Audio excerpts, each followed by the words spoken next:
This is Michael, and welcome to episode 26 of Play On Gamer.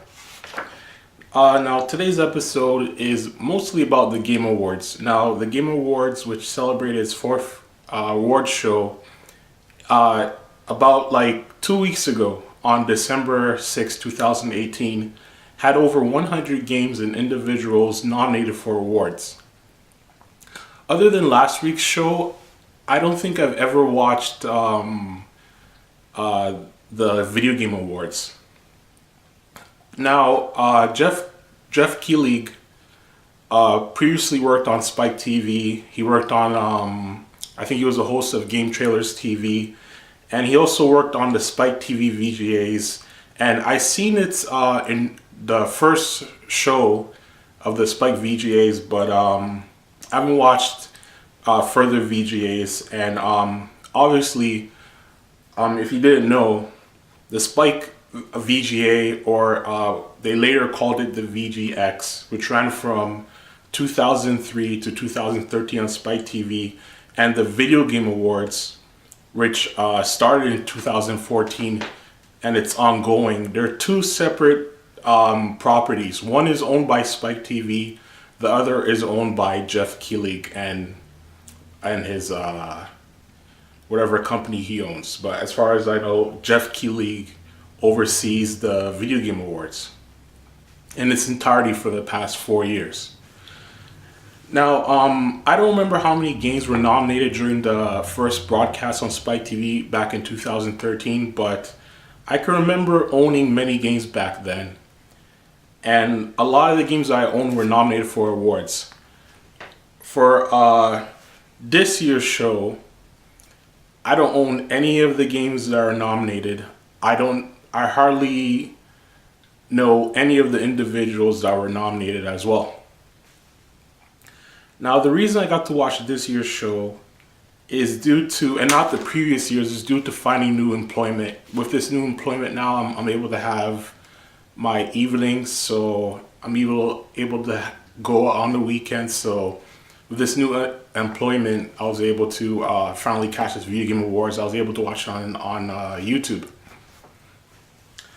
And now, it may hurt some people for me to hear me say this, but you know, I gotta be honest, I didn't watch the Video Game Awards to see whoever was nominated and who would win awards, because I already made up in my mind that Red Dead Redemption 2 is probably going to win like a whole heap of awards.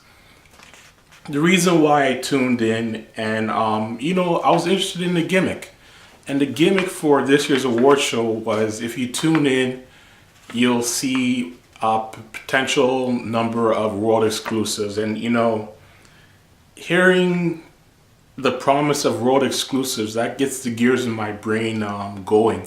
Because you know, true gamers, you know, who received game consoles as a child back in the 16-bit era, back in the 32-bit era, which are the 30-year-olds of today, which includes me. You know, we've been basically spoiled, you know, from, you know, us gamers have been influenced by industry insiders, magazines, television shows.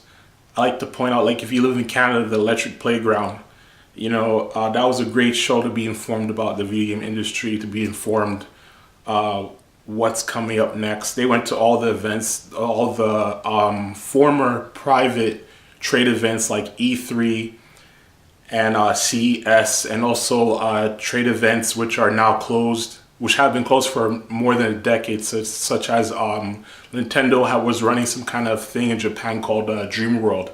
I think that ended back in the 90s, but you know, Electric Playground, they're at all the shows around the world, and they're giving us Canadians and people worldwide, you know, the latest world exclusive premieres and everything on the video game industry.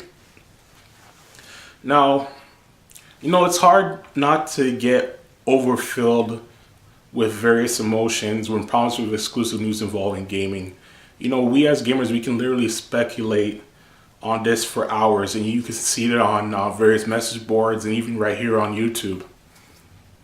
With all the YouTubers, you know, you can add up all the amount of minutes towards talking about like the Video Game Awards and what world exclusives will be announced at the Video Game Awards. Oh, maybe Nintendo will announce this, or maybe Capcom will finally talk about this, you know? So, you know, we as gamers, and I think I can speak for everybody on this, you know, we fall for this gimmick when it's used, and, you know, it's the perfect gimmick to use on us to watch anything.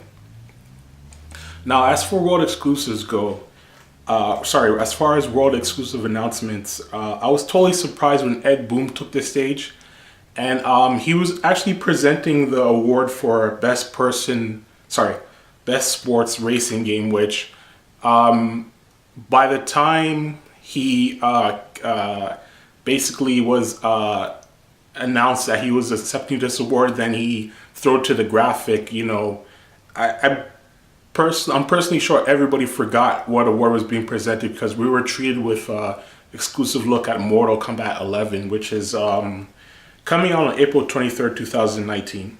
So Ed Boon, he then proceeded to present the award for the category that, again, I don't think anybody remembers after seeing that Mortal Kombat trailer, and it went to Forza Horizon 4. Moving off the show had incredible musical performances from Grammy and Oscar-winning artists and composers such as Hans Zimmer, Lorraine Boff, Harry Gregson Williams, and Sarah Hanner. Sorry if I pronounced that wrong. And also they were performing alongside the Game Award Orchestra, which was like, they were fantastic. Music from Red Dead Redemption 2 was performed live, and you know, it was off the hook. It was the highlight of the whole show, in my opinion. And you know, I'm so looking forward to when the soundtrack to Red Dead Redemption is announced, more specifically the vinyl version of the soundtrack. I did some research. Rockstar, they plan to release this soundtrack on vinyl, but unfortunately they don't have a release date as yet. But when they do, I will tell you guys, and I'll show off my copy of the vinyl when I get it in my hands. Okay, so moving on. You know, the show had some cringeworthy moments that were probably not intended to be cringeworthy moments. As I said before, this award show had over 100 games and individuals nominated for awards. Now, one of the individuals who won an award was this esports guy named Sonic Fox, who I've never heard of before. I'm not really that much into esports. As far as I know, the only esports person I know is this guy named Dea Thirst, and he's on YouTube. I'm subscribed to him. As far as other esports players, I have no idea. So this guy, he won the award for best esports player, and like he went on and on and on talking like just a bunch of nonsense for like 5 minutes. The other performance, which was cringeworthy to me, was the performance of Devil Trigger from Devil May Cry 5. You know, to be fair, I've heard that this song rocks when you're listening to the audio version, but unfortunately this performance was cringeworthy. Everything from I don't even want to think about it again. I did not like the performance. The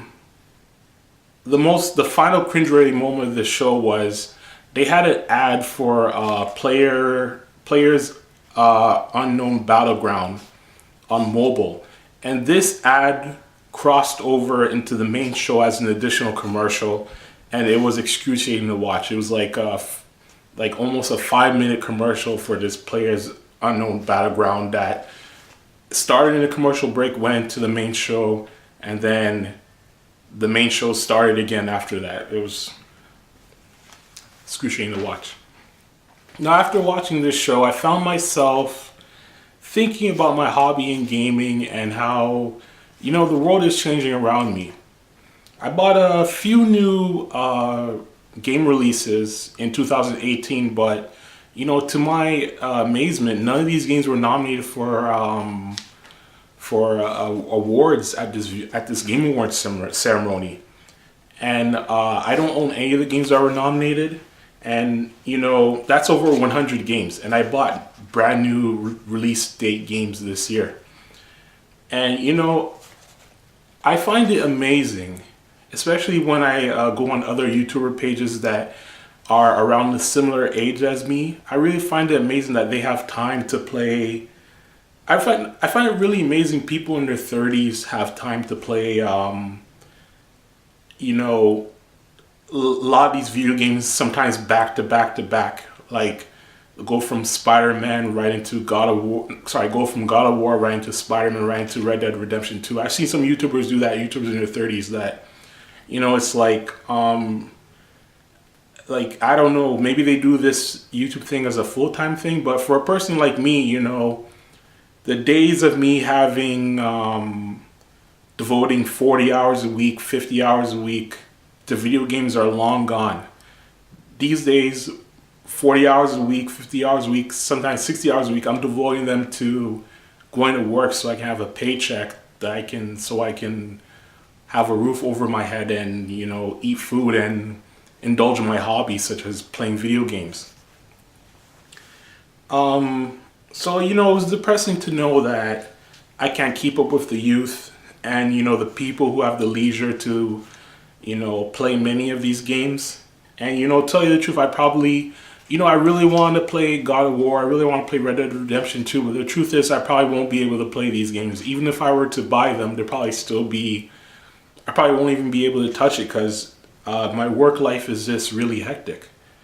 Now, the good thing about this award show, though, this award show, it